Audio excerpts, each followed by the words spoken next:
নদীর তীরবর্তী জাফরগঞ্জ বাজারে জাফরগঞ্জ এলাকার নদীর উপর থেকে বিভিন্ন ধরনের টাটকা শাকসবজি যেখানে কৃষকরা ফলিয়ে এই হাটে নিয়ে আসে, যেখান থেকে প্রত্যেকটি মানুষ চাইলে টাটকা শাকসবজি খুবই কম দামে কিনতে পারে।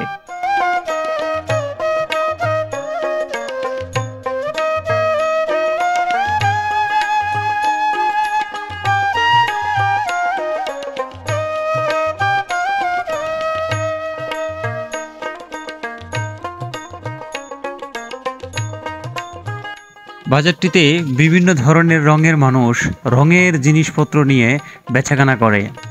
আসলেই খুবই অদ্ভুত একটা বিষয়, যেখানে মানুষ জমায়েত হয়ে নিজেদের চাহিদা অনুযায়ী বাজার করে বাড়িতে ফিরে যায়।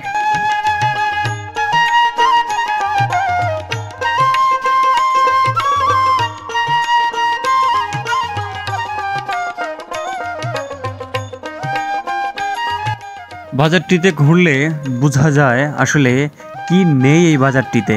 প্রত্যেকটি মানুষের চাহিদা অনুযায়ী প্রত্যেকটা জিনিস যেন সুন্দর করে সাজিয়ে রাখা হয়েছে।